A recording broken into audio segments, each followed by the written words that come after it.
আসসালামু আলাইকুম ওরহমতুল্লাহি ওবরকাতুহু। আজকের ভিডিওতে আমরা জানব মেয়েদের মাসিক সংক্রান্ত 3টি বড় সমস্যা নিয়ে। প্রথমত, মাসিক না হলে কি করণীয়। 2 নম্বর হচ্ছে মাসিক বন্ধ না হলে বা অতিরিক্ত ব্লিডিং হলে কি করণীয়। 3 নম্বর হচ্ছে মাসিকের সময় অতিরিক্ত ব্যথা হলে ইসলামিক আমল। ভিডিওতে কোরআন ও হাদিসের আলোকে কিছু দোয়া ও আমল শেয়ার করব ইনশাআল্লাহ।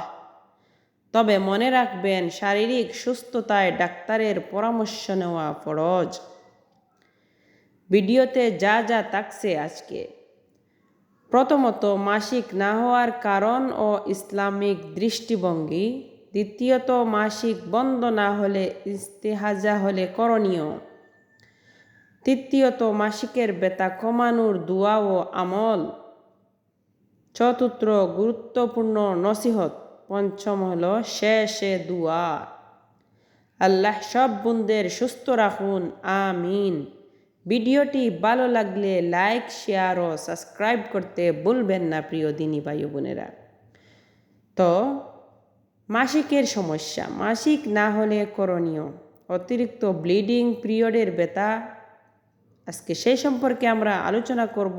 ইসলামিক আমল, পিরিয়ডের দোয়া, মহিলাদের মাসালা। SR ইসলামিক চ্যানেলের সাথে থাকুন। পুরো ভিডিওটা স্কিপ না করে দেখবেন ইনশাআল্লাহ। তো প্রিয় দিনী ও ভাই বোনেরা, সম্মানিত বোনেরা, আজকের ভিডিওটা খুবই সেন্সিটিভ এবং গুরুত্বপূর্ণ। কারণ অনেক বোনেরা এই সমস্যায় লজ্জায় কাউকে বলতে পারেন না। আজ আমরা 3টা বিষয় নিয়ে আলোচনা করব। 1, মাসিক না হলে। 2, মাসিক বন্ধ না হলে। 3, অতিরিক্ত ব্যথা হলে ইসলাম কি বলে। ভিডিওটি শেষ পর্যন্ত দেখুন, আমি আবারও বলছি। আর হ্যাঁ, এই আমলগুলার পাশাপাশি ডাক্তারের পরামর্শ নেওয়া জরুরি আমি মনে করি। তো প্রথমত হচ্ছে মাসিক না হলে। প্রথমে, কারো যদি নির্দিষ্ট সময়ে মাসিক না হয়, এর অনেক কারণ থাকতে পারে। হরমোনের সমস্যা, দুশ্চিন্তা, অপুষ্টি। ইসলাম আমাদের সবর করতে শেখায়। এই সময়ে বেশি ইস্তেগফার পড়বেন প্রিয় দিনী ভাই বোনেরা। প্রথমত, আমল। প্রতিদিন ফজর ও মাগরিবের পর 100 বার আস্তাগফিরুল্লাহ পাঠ করবেন।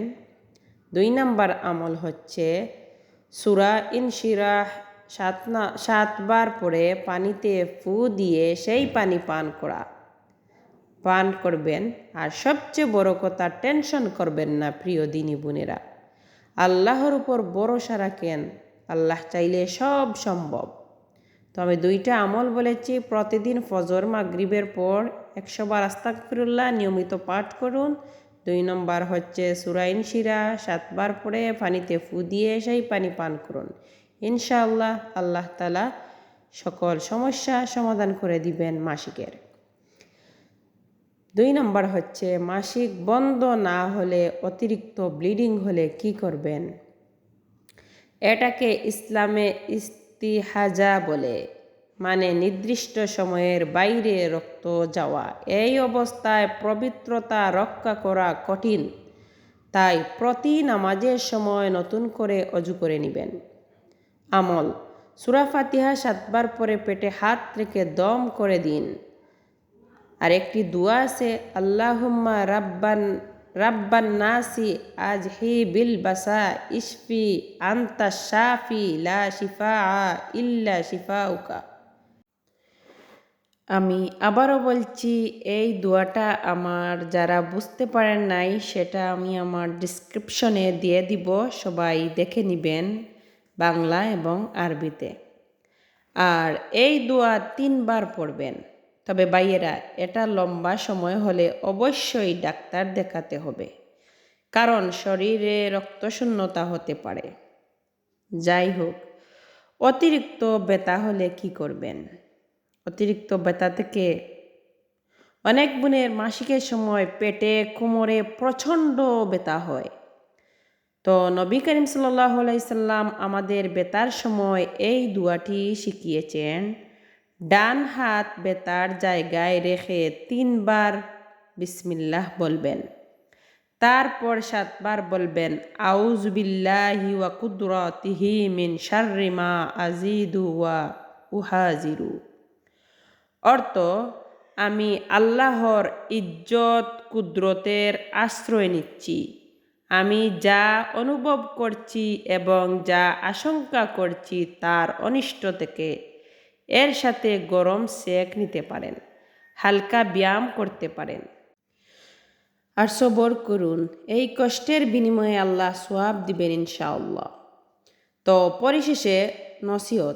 পরিশেষে একটা কথাই বলবো বোনেরা, শরীর আল্লাহর আমানত, তাই অবহেলা করবেন না। আমলের সাথে পুষ্টিকর খাবার খান, পানি বেশি পান করুন এবং ডাক্তারের কাছে যান। আল্লাহ তাআলা যেন আমাদের সকল বোনদের সুস্থ রাখেন এবং সকল কষ্ট দূর করে দেন, আমিন। ভিডিওটি যদি কোনো বোনের উপকারে আসে তাহলে শেয়ার করে দিন।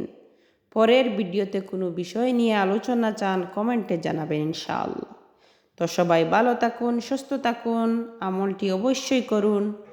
আসসালামু আলাইকুম ওয়া রাহমাতুল্লাহি ওয়া বারাকাতুহু।